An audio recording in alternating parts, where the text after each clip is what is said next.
With most of his cabinet, chief executive officers, and other high-ranking government officials in attendance, Prime Minister Dean Barrow this morning hosted his first quarterly press conference of his new administration. I want to assure you that this administration is already off to a running start. That start will be punctuated by a delayed budget presentation on Friday, June 29th.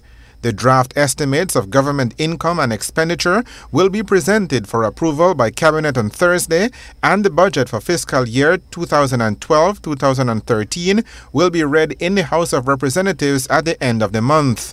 During his quarterly press conference, Prime Minister Barrow explained that this year, government will have to operate under an austerity budget, impacted by falling world oil prices and diminishing production by Belize Natural Energy. Now, while certainly with respect to agriculture and tourism, the economy is doing well, there is no doubt that this will be a difficult budget.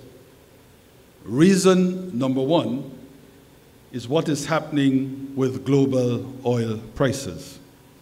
Their steep drop is good news for consumers at the pump, but our country's export earnings are being hammered, and government will experience a $30 million fall-off in tax revenue as a result of this, the far lower oil prices, and also as a result of declining B&E production. Oil is, of course, a finite resource. To try and cushion the blow from the revenue shortfall, Prime Minister Barrow says work has begun on sourcing imported oil from Venezuela under the PetroCaribe initiative, thereby triggering concessionary financing that will accompany the purchasing of oil from the Bolivarian Republic. But while an austerity budget is ahead, Prime Minister Barrow says fiscal constraints will not touch the Ministry of National Security because government is committed to the war on crime, and that determination, he says, should be the commitment of all Belizeans.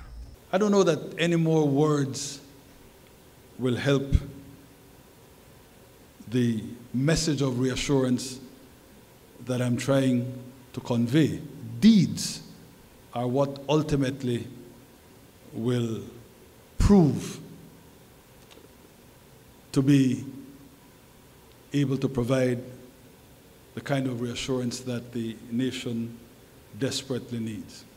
Prime Minister, the country continues to bleed, and clearly, as you say, this bleeding can't continue. What can be done to ensure that Belizeans feel safe again in beautiful Belize? Well, let me resort to the truism, but a truism that has been very much in currency, that is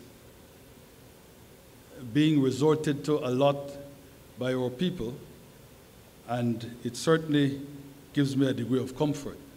Clearly, this business requires a society-wide effort. It requires the involvement in as personal a way as possible of all members of our society, of all the citizenry. And I really am comforted to see that we're getting that kind of reaction, that horrible murder, that desecration that took place in San Ignacio of this absolutely brilliant young girl, produced a reaction there where the community is coming together in a serious, tangible, concrete way to assist the police to at least solve the crime. And I think what's happening there is being replicated all over the country. So that's one good thing that helps us to prepare the platform on which we can launch this ramped up, effort to deal with the situation. Regarding the crime situation, the recent upsurge appears to be the result of urban gang warfare. But still, the Prime Minister, in response to a question from the media, insists that the government-brokered gang truce remains in place and is working. To say that the gang truce is only now the tissue of a fantasy. It's a very nice sounding, very, very nice sound bite. But it is absolutely inaccurate. A lot of what is happening is being caused by people who were never in the gang truce. The gang truce never pretended to encompass every last single individual who was in criminal gang activity, and that was clear from the beginning. A number of gangs weren't included in the truce, and a number of members of gangs that were included in the truce always refused to participate. Current position, there are still some gang members that are working with the truce and that are behaving themselves. The payroll has decreased because they are less in numbers for two reasons. Number one, we do have the budgetary constraints, but number two, because if you're in the truce and you give any kind of trouble, you're rolled out and you're not replaced. Long story short, those that demonstrate that they are prepared to walk the straight and narrow will continue to be employed for so long as they keep the peace, insofar as we can determine that. The Prime Minister also announced that government will be writing off millions of dollars in non-performing loans with the Development Finance Corporation.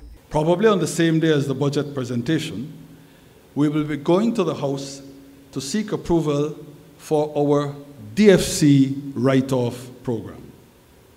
And this is a program that will offer relief to holders both of housing loans and student loans. In the first category, loans, this is for small loan holders.